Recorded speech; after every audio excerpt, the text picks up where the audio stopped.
Hello, in this video we are going to talk about our project Traffic Management System using machine learning and demonstrate the same. Before that, let me introduce to you my team. I am Kunal Sahkanu and my teammates are Ankit Bharti, Manish Priyadarsan and Rohit Hasnani. We are final year electrical and electronic engineering student from Dayanand Sagar College of Engineering in Bangalore, and our project is guided by Dr. Savita PV. Now, with the increasing number of vehicles in the urban area, many road networks are facing problems with the capacity drop of the road and corresponding level of services. Many traffic related issues occur because of traffic control system on intersection that uses fixed signal timer.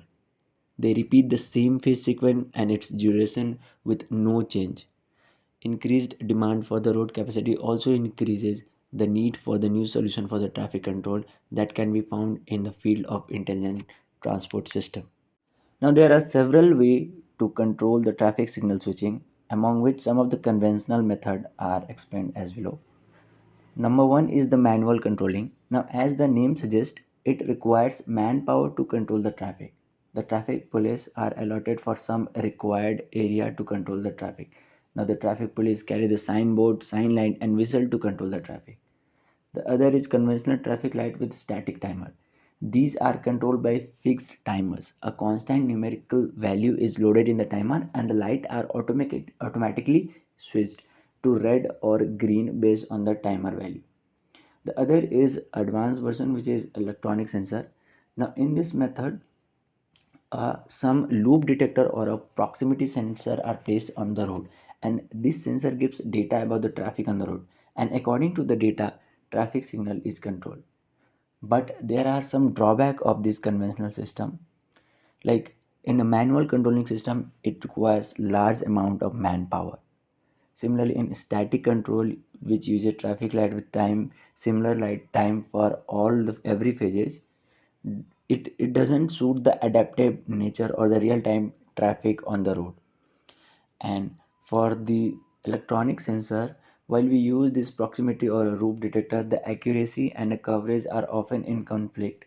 And this is because of the high quality information is usually based on the sophisticated and expensive technology, and thus it also limits the budget and will reduce the number of facility. Moreover, due to the lack of effective range of most of the sensor, total coverage on the network of the facility usually requires a lot of sensor. So there are several drawbacks of the conventional method. So we need to come up with some solution which is more smart and economical. Now, in our proposed system, we aim to allot the time of signal switching on the basis of density of vehicle present on the road. So, if number of vehicle present on certain side of a road is larger than the number of vehicle present on the other side of a road, so more time should be allotted to the side of the road which has large density of a vehicle in compared to the other side of the road where the vehicle density is less. In this way we can avoid the congestion around the traffic. Hence, like the vehicle which are present in a high traffic density area will not have to wait for a long time, cause time allotted will be on the basis of the vehicle density on that side of the road. Now let us understand how our project works. So we have trained a machine learning model called MobileNet SST, which is used to perform a basic task of object detection and correspondingly keep the count of a vehicle and store it for the further signal processing.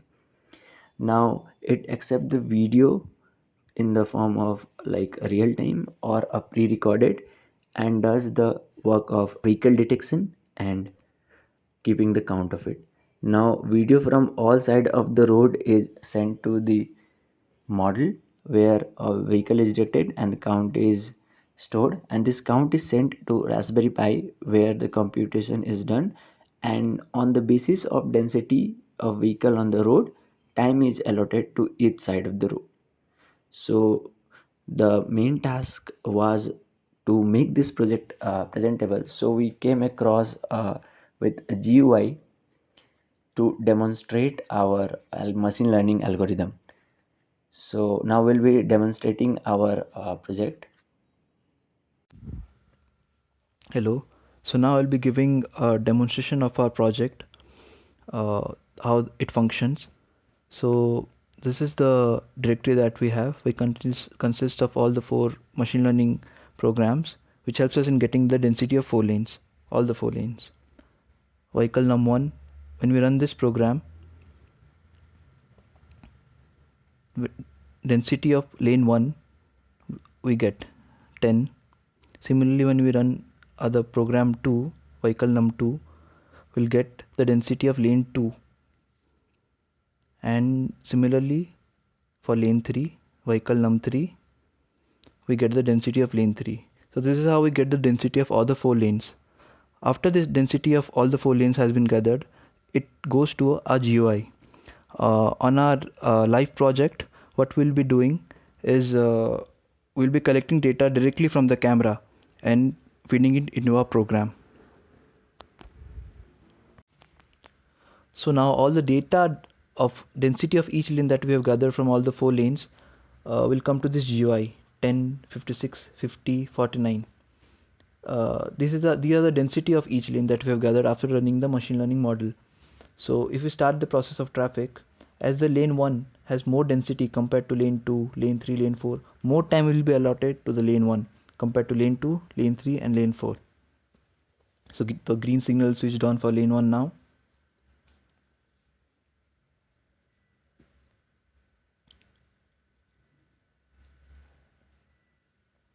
After this, the lane 2 signal switch is switched on, which will be little less compared to lane 1 because lane 2 has less density.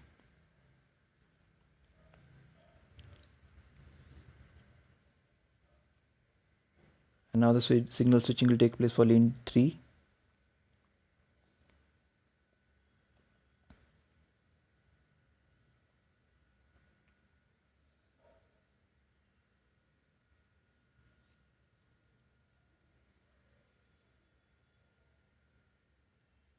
And now for lane 4.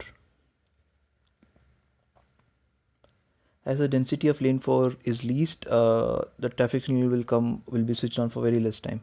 And now the lane 1 will continue after one cycle similarly.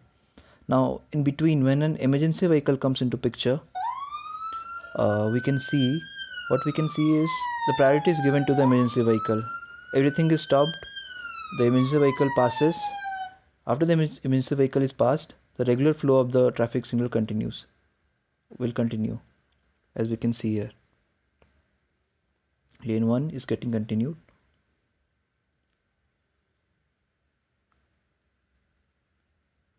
And then lane 2. So this is how our project works. Based on the density, the signal switching is taking place. Priority has been given to the emergency vehicle also, and density is also taken into account.